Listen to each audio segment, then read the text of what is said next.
Gente, tudo bem? Meu nome é Débora Viegas. Eu sou médica veterinária formada pela Universidade Federal Rural de Pernambuco. Tenho residência na área de doenças infecciosas, em medicina preventiva, e possuo especialização em saúde pública e vigilância sanitária. E tenho mestrado e doutorado em ciência animal tropical, pelo programa, de ciência animal tropical, pela também Universidade Federal Rural de Pernambuco. Fui convidada, para o segundo Congresso Internacional de Saúde Única para proferir uma palestra para vocês a respeito de algumas atualizações de diagnóstico, e o foco que eu escolhi aqui, para falar com vocês hoje, para a gente conversar, seria sobre o tema de diagnóstico e caracterização genética de Toxoplasma gondii, certo? Desde já gostaria de agradecer ao convite, tá? E a participação de vocês também aí nessa palestra, certo? Então, para qualquer dúvida também, respondo aqui por esse e-mail, tá, gente? Quem tiver dúvida, também vai estar no final do slide. E vamos conversar um pouquinho agora, sobre a importância, de discutir sobre os novos diagnósticos de Toxoplasma gondii, porque houve essa evolução, né? O Toxoplasma gondii é um dos agentes etiológicos mais difundidos do mundo, se não for o mais difundido, podemos dizer assim. O Toxoplasma gondii, ele é um protozoário, certo? Que pertence ao filo Apicomplexa, assim, juntamente com vários outros conhecidos também como Neospora canino, por exemplo. Possui também sua participação na classe Conoidasida, certo? Ordem Eucoxidiorida, família Sarcosistidae, gênero Toxoplasma e espécie Toxoplasma gondii, sendo essa espécie comum para todos os hospedeiros que são infectados por esse protozoário. Ele é considerado o protozoário mais bem sucedido do mundo, justamente pela sua capacidade de se adaptar a diferentes hospedeiros e diferentes climas e variações ambientais, certo? A gente sabe que o Toxoplasma gondii ele possui 3 formas infectantes, certo? Ele possui a sua forma de oocistos, que são eliminados, pelos hospedeiros definitivos, aí no caso os felídeos, de forma geral. Nós vamos ter a forma de taquizoíto, que vai ser a forma rápida de disseminação, certo? Na circulação sanguínea. E a forma de latência, onde vão estar na forma de bradizoítos, tá? Que é uma forma onde o Toxoplasma gondii ele vai se incistar nos tecidos e ficar latente. Isso tudo varia de acordo com o tipo do hospedeiro e principalmente com a sua capacidade imunológica para que aconteça. A gente vai falar um pouquinho do ciclo um pouquinho mais para frente, certo? Os hospedeiros que são susceptíveis à infecção por Toxoplasma gondii são todos os mamíferos e aves, certo? Todos os mamíferos já foram relatados como sendo hospedeiros de Toxoplasma gondii. Assim também como todas as aves também já foram relatadas, certo? Então a gente pode caracterizar que ele é capaz de infectar todos os mamíferos e aves, a modo grosseiro de falar, a gente pode dizer que ele é adaptado aos animais de sangue quente, certo? Não havendo, a confirmação de que ele possa infectar realmente, por exemplo, peixes, anfíbios e répteis. Os relatos que existem na literatura sobre esses animais ainda são um pouco controversos. Então, por conta disso, não são considerados como os hospedeiros, nem intermediários e principalmente definitivos de Toxoplasma gondii. Então, a gente consegue observar, a sua adaptação, como o Toxoplasma gondii ele consegue se adaptar realmente bem, a esse tipo de hospedeiro. Então, não é diferente para o ser humano. A gente fala muito assim de Toxoplasma gondii, mas uma das grandes questões também é com relação à saúde pública. Toxoplasma gondii ele é um dos agentes etiológicos, um dos patógenos mais bem estudados do mundo e de grande importância na saúde pública, principalmente para pacientes imunossuprimidos, como pacientes positivos para o vírus do HIV, e também para as pacientes que estão gestantes. E aí, essas pacientes, elas são consideradas um dos grandes grupos de risco se forem infectadas, principalmente no início da gestação. Porque o Toxoplasma gondii, apesar de não ter uma predileção por tipos de tecido, ele pode atingir principalmente a região, o trato reprodutório, da mulher, e acabar provocando a infecção placentária, certo? E provocando danos à placenta e, com isso, as consequências como aborto, malformação, entre outras dessas questões. Então, por isso que se existe tanto cuidado realmente com as gestantes, principalmente aquelas que são sorologicamente negativas, ou seja, as que ainda não tiveram contato com esse agente etiológico. Uma das coisas interessantes para a gente comentar é que a gente acha que o Toxoplasma gondii ele não é tão presente assim no nosso dia a dia, mas a Organização Mundial de Saúde ela já estima que 60% a 70%, e até alguns dados são mais do que isso, comentam que o Toxoplasma gondii ele já atinge mais do que 70% a 80% até da população. Então, basicamente, esse percentual é sorologicamente positivo para Toxoplasma gondii.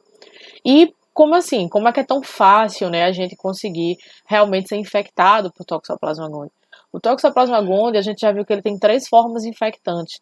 A forma de oocistos é a forma que é liberada no hospedeiro definitivo infectado.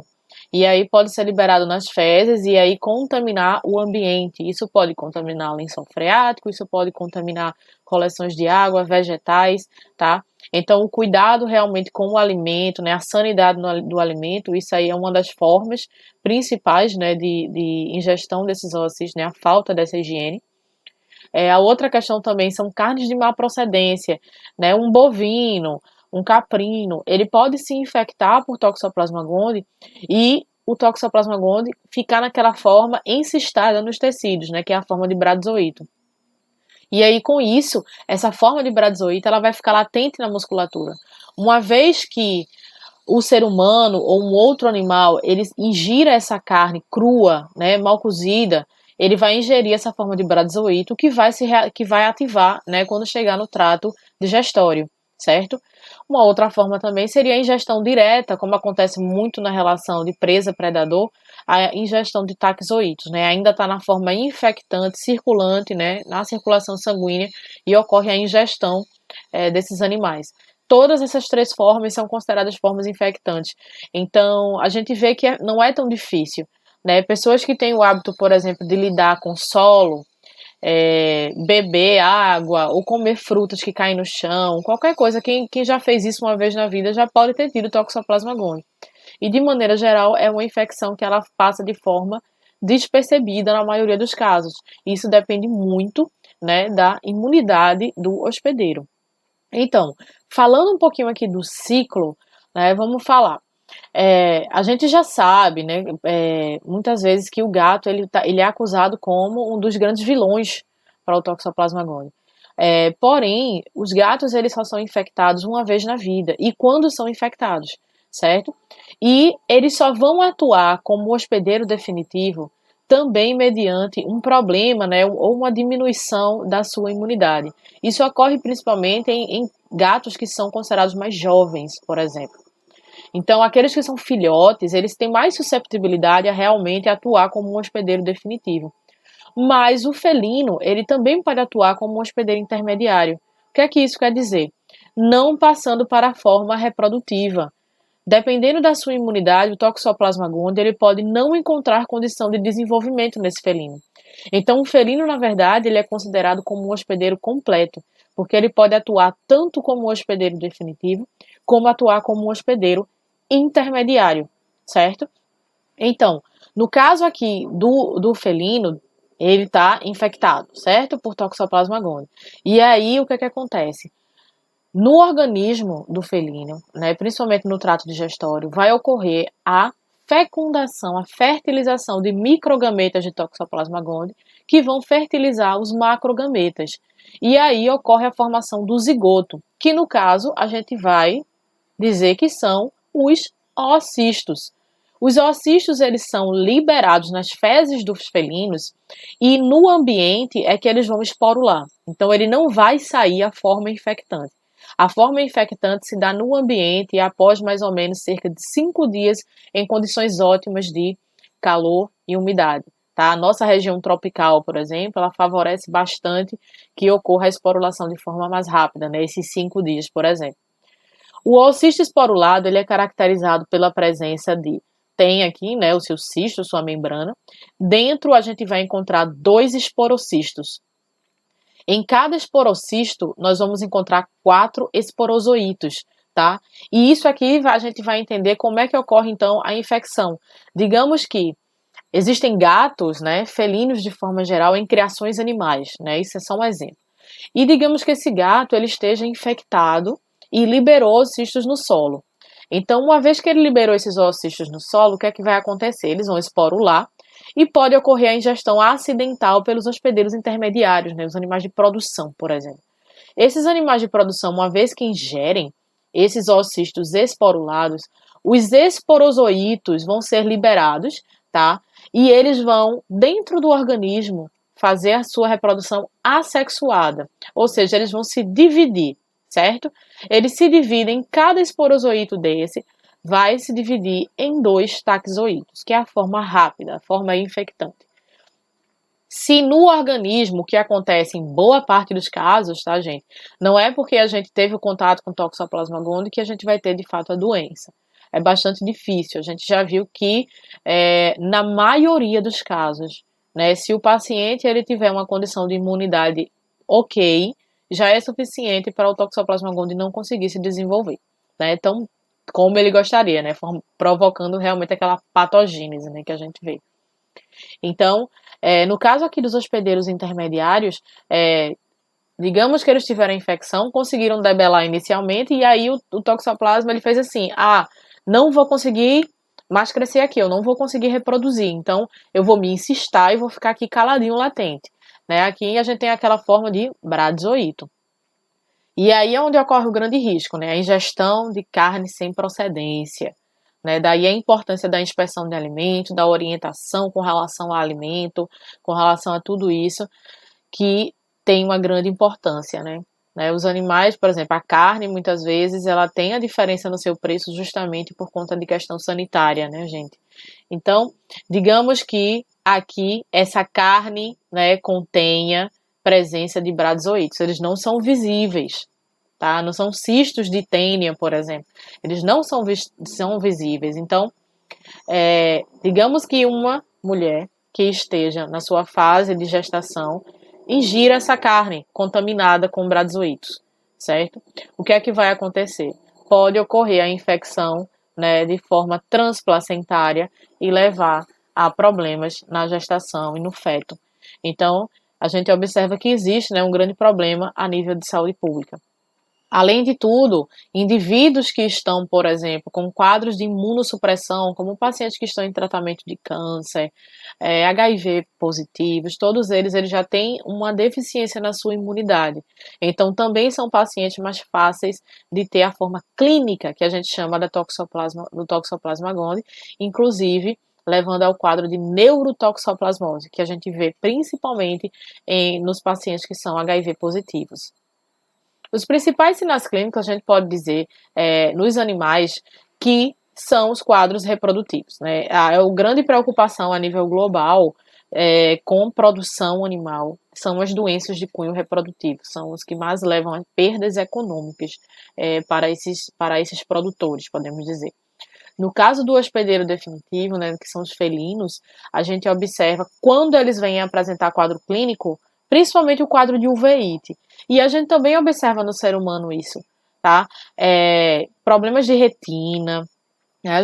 Naquele exame, né, a grosso modo falando, no exame de fundo de olho, a gente observa a chamada cicatriz na retina, né, que a gente também observa em algumas espécies animais.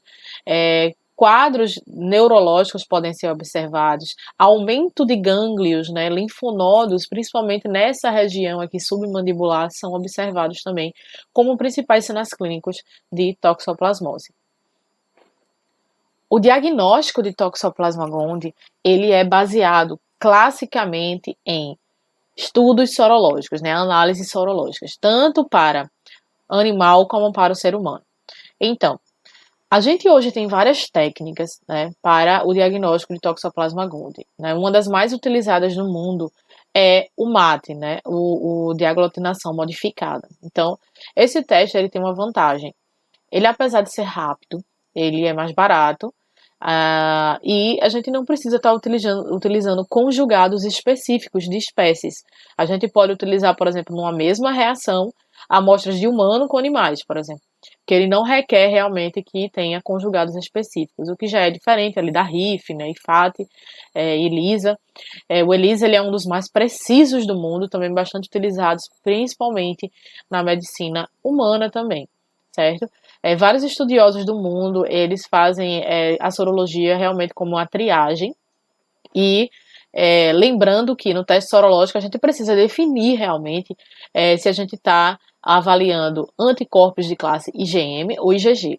A gente já viu que o IgM, né, a gente está vendo isso aí com os testes também para o Covid, né, que o IgM ele é aquele de fase aguda, é o primeiro que aparece, tá, diante de uma reação que ocorra antígeno-anticorpo, né, e vai ativar o sistema complemento e tal. Então, o IgM ele vai aparecer inicialmente, em seguida a gente vai ter o que chama de anticorpo de memória, que seria os anticorpos da classe IgG, certo? Então, aqui nesse caso, a gente vai observar principalmente os testes que são, o maior uso seria o IgG, né? Por quê? Por que é que a gente testa, no caso, a gestante? Né? A gente vai testar justamente um teste sorológico, tá? Para detecção de IgG. Se ela já for positiva para IgG, o risco é bem menor dela ter realmente qualquer problema relacionado ao Toxoplasma gondii, né? Porque ela já tem anticorpos específicos, ela já tem anticorpos que são que vão combater diretamente esse agente etiológico. Então, quando elas são negativas, aí o cuidado tem que ser redobrado. Não vai poder comer carne crua. Tem que ter o cuidado, o manejo sanitário com felinos, mesmo que seja seu felino, né? Muitos médicos eles acabam realmente também orientando com relação aos cuidados, né, com os felinos. Mas lembrando que o felino ele não é um reservatório, tá, gente, de Toxoplasma gondii. Ele tem a mesma susceptibilidade que outros mamíferos. E não necessariamente porque é um felino ele vai ter Toxoplasma gondii, certo? Quando a gente fala de um animal ou um ser humano que esteja positivo para IgG, quer dizer que ele já teve contato em algum momento. E não quer dizer que ele está infectante. O IgG é um anticorpo de memória. Isso só vai dizer que ele teve uma infecção em algum momento do passado e que não está mais ativa, certo? Então, se um indivíduo ele é IgG positivo, ele está, digamos assim, vacinado, né? Naturalmente. Então, não é que ele esteja infectado, ok? Então, a gente também tem outras técnicas, né, de detectar o Toxoplasma gondii, que são, por exemplo, técnicas de bioensaio. A técnica de bioensaio hoje, ela está sendo bastante utilizada em comparação com outros testes, e a tendência é que a gente consiga futuramente até, digamos assim, tentar eliminar realmente essa técnica, né? A técnica de bioensaio, ela é utilizada inoculando material suspeito ou contaminado em camundongos, certo? Então, normalmente se utiliza o camundongo da linhagem suíça, né? E onde são inoculados esses materiais suspeitos. E, inclusive, até quando ocorre, por exemplo, situações de aborto em mulheres, a gente faz a utilização desse teste também para que se confirme se há realmente a infecção latente. No caso aqui do bioensaio, o Toxoplasma gondii ele tem que estar ativo. Então, por exemplo, chegou uma amostra congelada, chegou uma amostra que já é produto de PCR, alguma coisa assim, não vai funcionar no bioensaio. O bioensaio é realmente para detectar se está ocorrendo infecção aguda. Então, o material ele está contaminado recentemente, certo? Então, é uma coisa recente que está viável. Então, normalmente se utiliza o bioensaio justamente para ver as alterações que ocorrem no camundongo. Depois de um determinado período, esse camundongo ele vai ser eutanasiado, certo? E aí, depois da eutanásia, a gente pode coletar, por exemplo, fragmentos de órgãos e tecidos e verificar a presença de formação de cistos, por exemplo, e até utilizar desse material do camundongo, que foi um material mais isolado, mais puro, para se fazer o cultivo de células, né, que é a cultura de tecidos, e também a reação em cadeia da polimerase. Então, ele é um material melhor para se extrair DNA, por exemplo. No caso da cultura de tecido, a gente está falando aqui do cultivo de células.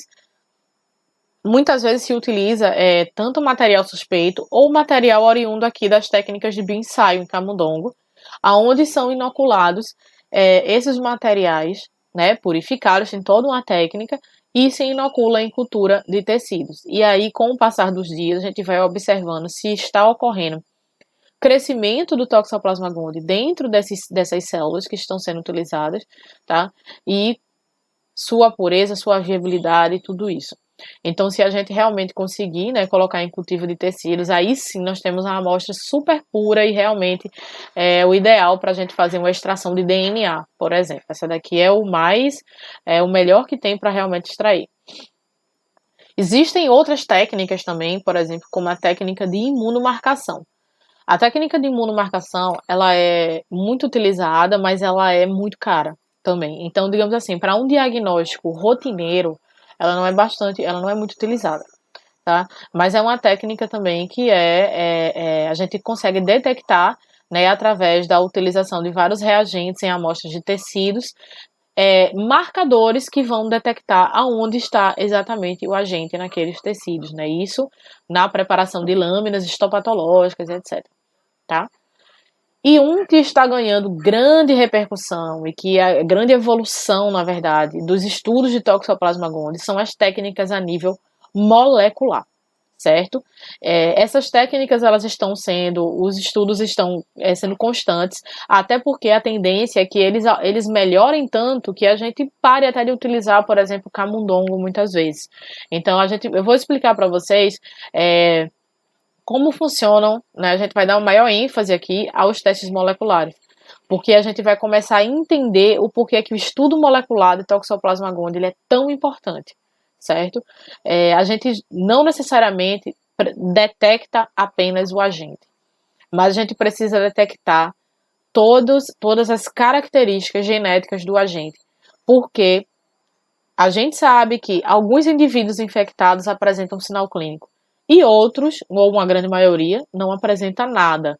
Então, isso tem relação muitas vezes com a expressão genética desse agente patogênico, certo? Então, vamos dar uma olhadinha aqui. As técnicas moleculares elas vêm evoluindo, né? Como eu comentei com vocês. Inicialmente, né, já desde a década de 90, os primeiros estudos moleculares que existiram para Toxoplasma gondii, eles se baseavam principalmente na detecção do gene B1. Tá? E aí, com a evolução, não apenas a detecção do gene B1, mas também a detecção da região ITS1, que é específica aí de Toxoplasma gondii, para que não haja realmente nenhum problema de falso positivo, por exemplo, e a técnica se torna ainda mais específica, certo? Existem várias técnicas, tá, gente? A PCR convencional já foi bastante utilizada para detectar aí, né, o gene B1, mas hoje a nossa grande questão são os estudos dos genes de polimorfismo de Toxoplasma gondii. O que isso significa? Deixa eu tentar, né, ser bem clara para vocês. O Toxoplasma gondii, como eu comentei com vocês, ele é a espécie única para todas as espécies em que ele infecta, certo? E o que é que faz com que ele seja virulento ou não, ou seja, promova quadros graves ou não, certo? Então, o Toxoplasma gondii ele é considerado um patógeno, ok. Mas, de maneira geral, o nosso sistema imunológico, quando ele está bem, né, bem trabalhado, etc., nós não temos problema com essa enfermidade, né, com a toxoplasmose, certo? Mas o que ocorre muitas vezes é que algumas cepas de Toxoplasma gondii, elas apresentam na sua composição genética algumas características, alguns genes que são expressos que podem aumentar a sua virulência ou não, e inclusive serem virulentas para algumas espécies e outras não. Com relação a esse tipo de estudo, nós tivemos evolução, certo?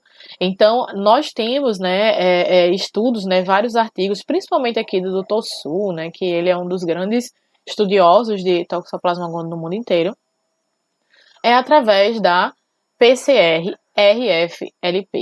Então, aqui ele vai utilizar, né, um tipo de corte certo? No gene do Toxoplasma gondii. Esse corte é realizado justamente em regiões específicas que ele está procurando. E a gente vai entender também como é que ele faz isso. Então, seria a análise de polimorfismo, né, por justamente esse corte, né, nas enzimas de restrição, né? Ele vai utilizar enzimas de restrição para detectar, né, essas regiões dentro da cadeia genética do agente patogênico. A detecção através da técnica de microsatélite, ele já vai detectar essas regiões específicas, que eles são chamados de microsatélites. Dentro do gene, tem o que ele chama de regiões de microsatélite.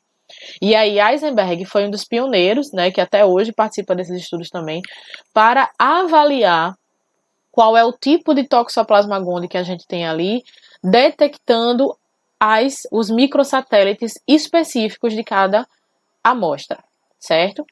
Também existe a técnica do multilocus DNA, né, que aqui seria uma técnica de PCR também utilizada, aonde ele vai detectar várias regiões de uma vez. Baseado nisso, Dr. Su aqui, ele criou uma técnica onde ele vai utilizar tanto a PCR-RFLP, junto com a multilocus, junto com o nested PCR, junto com uma multiplex PCR. Então, a partir daí, a gente vai conseguir realmente detectar todos, né, os tipos e cepas que estamos trabalhando de Toxoplasma gondii. A gente vai entender isso aqui. Inicialmente, falando lá, né, daquela técnica de Eisenberg, o microsatélite, como é que ele atua? Então, a utilização da PCR por técnica de microsatélite, ela é baseada justamente na detecção dessas regiões aqui, né, que são chamadas de regiões microsatélite.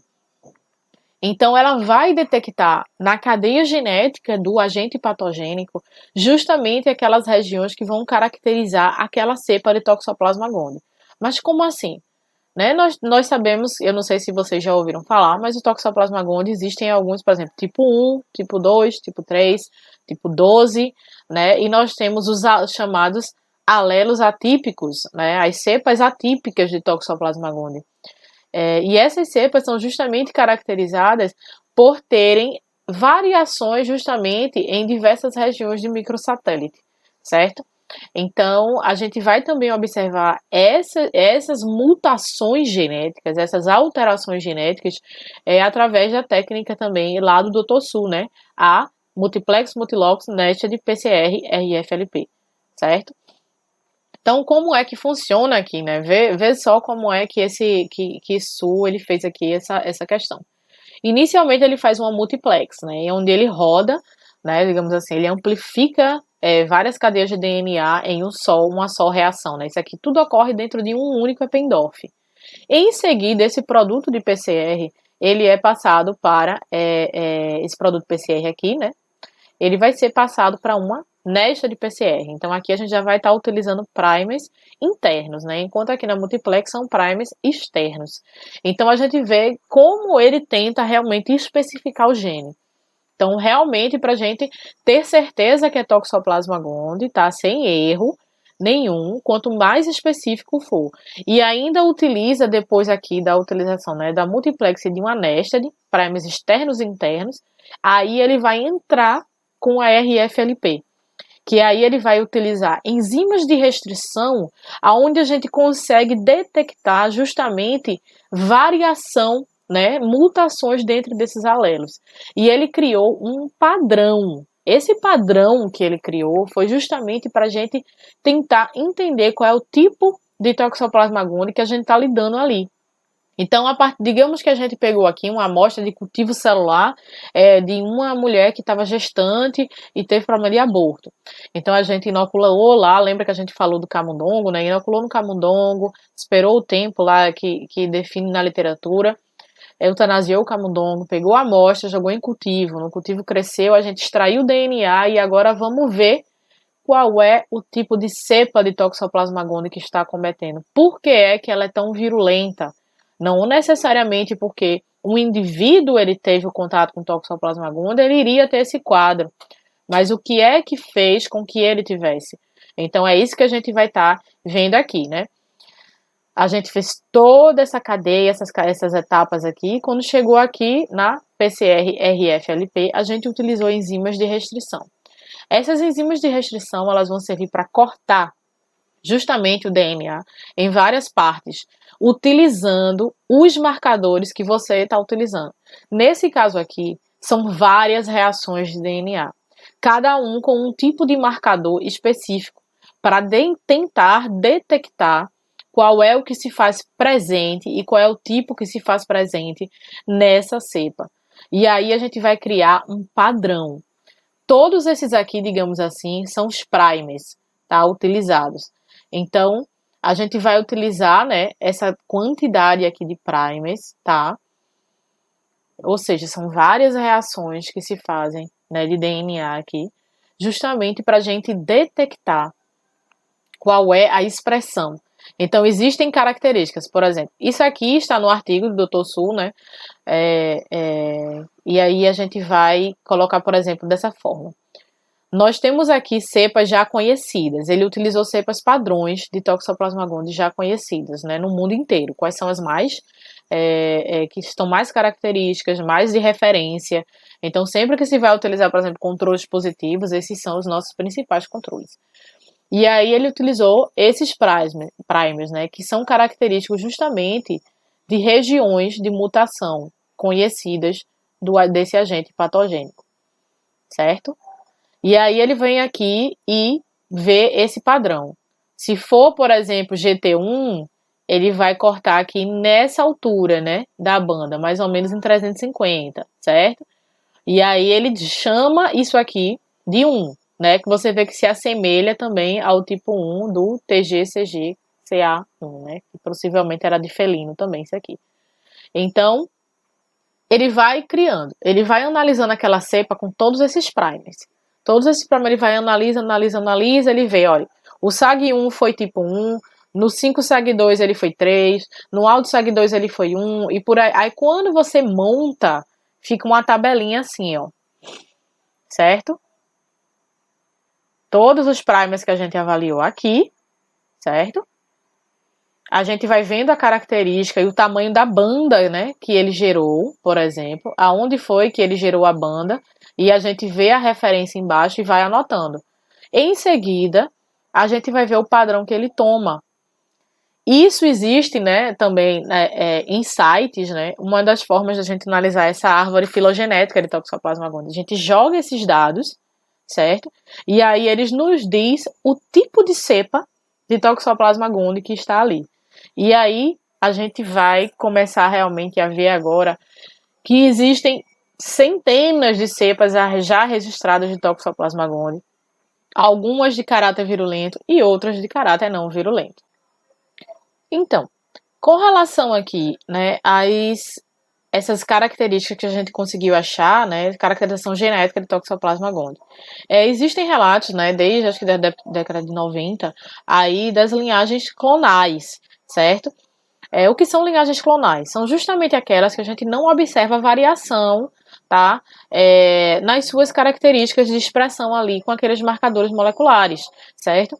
Então, essas linhagens clonais, por exemplo, desde de década de 90, a gente faz, por exemplo, estudo na América do Norte e a prevalência é o tipo 1, né? O tipo 1 é aquele que a gente viu aqui, ó, deixa eu mostrar, né? Que tem essa variação, ó. Ele já diz aqui, ó, tipo 1. Ele sempre vai ficar nessa expressão aqui. E a gente não tem aumento, por exemplo, de outros casos. Então, a gente diz, por exemplo, que região de América do Norte, Europa, eles mantêm essa linhagem clonal. O que é que isso quer dizer? Quer dizer que, como o Toxoplasma gondii, ele consegue se adaptar a diferentes variações climáticas, né? Diferentes hospedeiros, a gente não tem uma variação tão grande nessas regiões. Então a gente mantém principalmente as nossas linhagens clonais, né? Essa linhagem aqui do tipo 1 encontrada, ela é tipo 1 e tipo 2, elas já foram relatadas no ser humano também, né, como sendo virulentas. Nesse caso aqui do tipo 2, principalmente em pacientes imunossuprimidos. O tipo 3 relatado apenas em animais, tá? E mais tardiamente surgiu essa aqui, a tipo 12. O que a gente não vai observar aí quando a gente for para regiões aonde a gente tem uma maior variabilidade de biodiversidade, né, mudanças climáticas, né, clima tropical. A gente não vai ter estações bem definidas como ocorre aqui, então a gente vai observar que é diferente. A gente não vai ter um padrãozinho bonitinho aqui, como ocorre nessas regiões.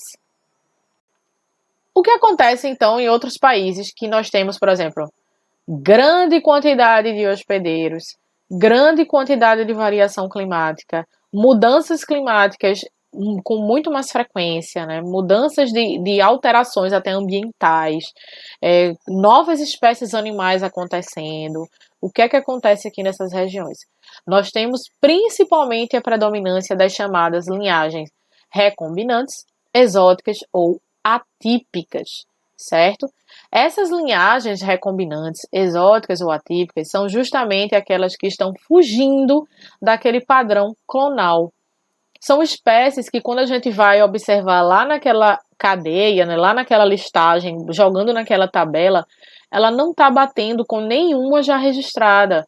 Então, a gente diz que são linhagens atípicas. Hoje nós já temos vários locais que contêm a mesma cepa atípica, ela já conseguiu se disseminar em uma região. Um exemplo aqui no Brasil seria a região, por exemplo, da ilha de Fernando de Noronha, aonde nós temos, por exemplo, a cepa de numeração, né, que a gente pode dizer a linhagem, né, 146, que ela é uma das mais encontradas nessa região, tá? Mas isso não quer dizer que ela também não possa sofrer nenhuma mutação ou recombinação com outra que esteja circulante. Então, tudo isso característica, né? A gente caracteriza, por exemplo, como esse agente patogênico, né, como o Toxoplasma gondii, ele consegue se adaptar. E a gente sabe que essas alterações genéticas, elas podem ser favoráveis ao hospedeiro ou desfavoráveis ao hospedeiro.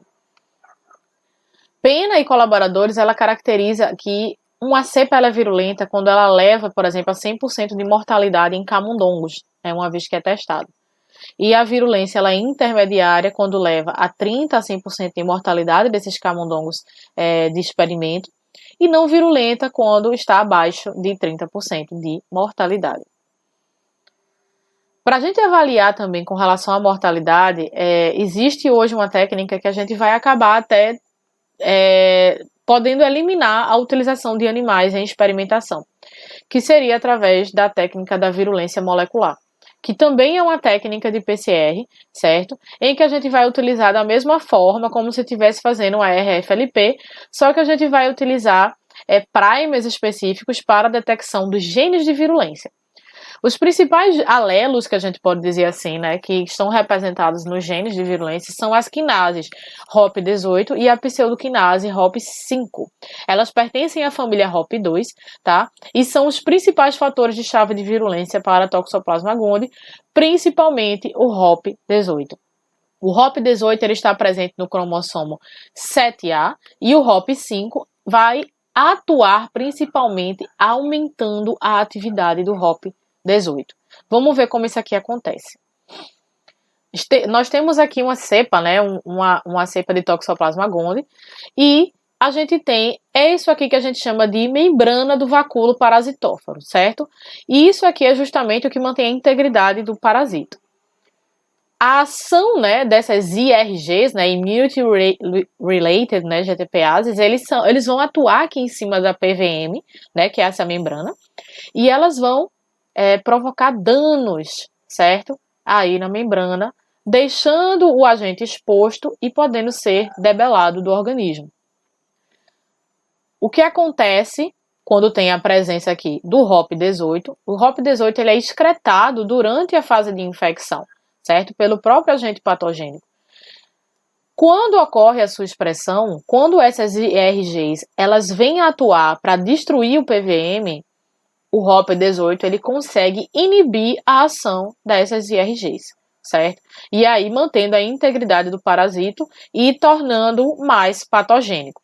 Então esse fator de virulência ele também está sendo um dos mais estudados com relação à patogenia de Toxoplasma gondii.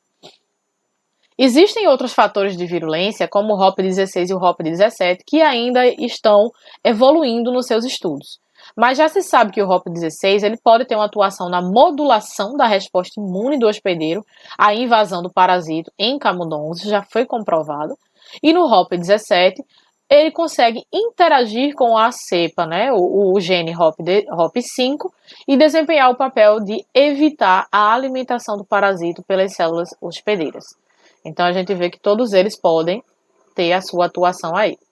Né, um estudo aí agora de 2020, né, Sabor, ele conseguiu também detectar que esse gene HOP16, né, essa quinase, na verdade, HOP16, ela é secretada no início da infecção e ela vai aumentar justamente essa enzima aqui, ó, o HRF1. Essa daqui, essa sigla aqui, que é denominada por esse nome, ela também tem atuação em pacientes com câncer. Já foi detectado que esse gene aqui, ele consegue promover, digamos assim, os indivíduos que apresentam, eles estão relacionados a um aumento de células cancerígenas.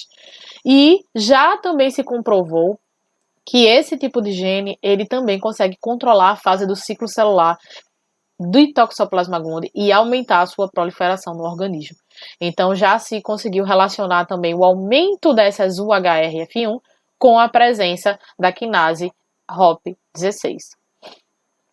Então, o que é que faz uma cepa ser virulenta, né? Ser virulenta, podemos dizer? É o tipo do genótipo? É a detecção de genes de virulência? São os alelos expressados? Então, o que faz uma cepa ser virulenta? Né? Esse artigo aqui de Rego, por exemplo, ele conseguiu demonstrar que, mesmo nós detectando o mesmo tipo de Toxoplasma gondii, né, com a mesma sequência de genes expressados, né, com a mesma característica, eles foram caracterizados como a mesma cepa, eles apresentaram ainda expressão de genes de virulência diferentes. Então, mesmo sendo a mesma cepa, tá, como aconteceu aqui, ele conseguiu detectar em 2 suínos. Os 2 suínos, eles apresentaram a mesma cepa de Toxoplasma gondii, porém, um apresentou essa cepa na sua forma virulenta e outra não. Então, só a gente fazer a caracterização genética não quer dizer que a gente consegue detectar que essa cepa é virulenta ou não, certo? E também, o mais importante seria também a gente avaliar, né, com relação ao estudo dessas quinases e pseudoquinases, tá? Então, o que é que faz com que elas se expressem? Isso ainda é uma pergunta não muito bem respondida. O que vai fazer com que os genes de virulência se expressem? Então, a gente ainda precisa evoluir nessa questão aí de diagnóstico. Então, gente, como considerações finais, apesar dos estudos sobre informações genéticas de T-Gondii se basearem classicamente na identificação dos diferentes genótipos, apenas esta informação não é suficiente para elucidar o comportamento patogênico das diferentes cepas e sua importância na saúde pública, uma vez que um mesmo genótipo pode sofrer diferentes alterações genéticas influenciadas pelo ambiente e fatores relacionados ao hospedeiro e ao agente etiológico. Então, gente, eu queria agradecer aí, né, a atenção de vocês. Me encontro disponível através desse e-mail aí. Espero que tenham gostado. Obrigado mais uma vez aí a todo mundo e até a próxima. Tchau, tchau.